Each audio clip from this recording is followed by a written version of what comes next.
Good afternoon. My name is Matthew Christianson. On tonight's edition of Softball, we will be discussing the effect of the economic recession in the U.S. on the EU. We have with us Reginald Neckerson. Good to have you with us, Red. Well, it seemed obvious to me that any sort of crash in the U.S. would have an effect in Europe, though not many foresaw it. Interesting. How is that possible? Back in January 2008, when the U.S. stock market began to fall, many Europeans began to feel a similar collapse was imminent. As a result, many foreigners began to cease investing in their stock options. This caused their stocks to fall. In January 2008, following the U.S. decline, England's FTSE 100 dropped by 5.5%. France's key index declined by 6.8%, and Germany's blue chips also declined by 7.2%. Foreigners, Red? How can they be foreigners in their own country? Well, they don't live here, so that's why. Moving on, we have with us Pat Seamus from Ireland. Good to have you here. How did the Irish economic crisis start? Pretty much how it started in America. That's globalization for you. People bought houses at prices they couldn't afford. Thus a housing bubble was created. People took out loans at low interest rates in hopes that they could make a profit off of the property. Increased credit card use also contributed. This caused a severe economic downturn in September of 2008. According to a statement issued quite recently by our central bank, we are expected to clear the recession within this year. But the hard times are not over yet. Unemployment is expected to rise to 13.5%.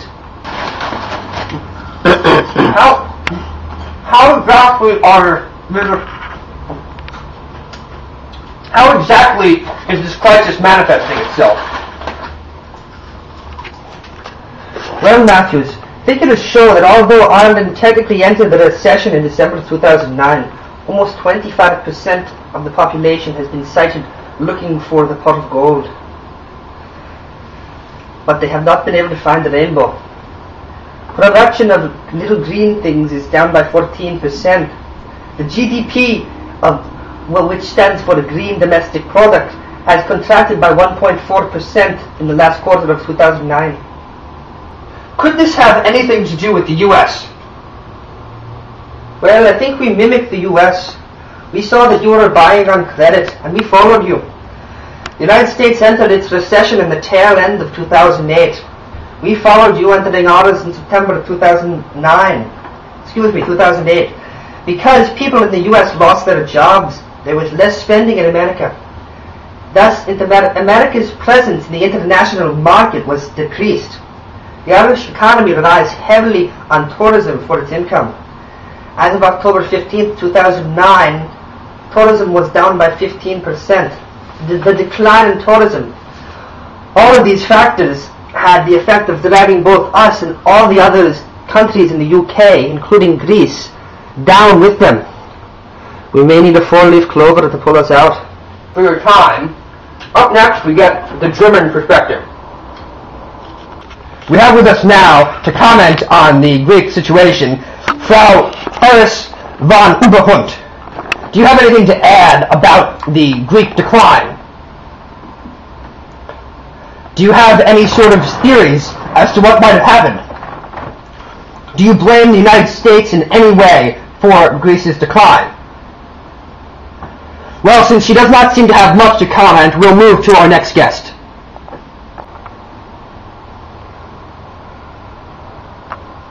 We have with us now Herr Helmut Grosskopf from Germany. Mr. Grosskopf, great to have you. Germany has been very influential in the bailouts offered to EU countries experiencing the recession the worst, such as Greece. Do you have anything to comment? Ja, wir wollen klein Geld gegeben.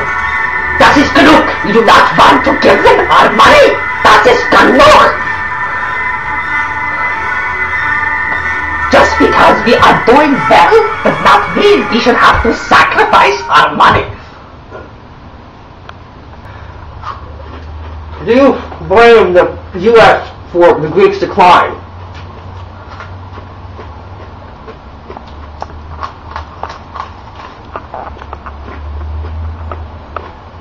According to Andre Rius in München, the United States is the far biggest single economy in the world. This makes the negative spoiler effects to Asia and Europe to export a certainty. It is obvious that this statistic was taken in 2008 because we are the greatest economy in the world. Aren't you in fact the fourth strongest? Nein, wir sind Nummer 1. In every area we are the number 1. I blame it on Greece for irresponsibility. If we have to examine their production figures in 2008, the figures show that they spent 20 billion euros on fig leaf production alone. Olive oil consumption is slipping. Mirroring the slump in building in the US, the Greeks still have not completed the Parthenon. Yes.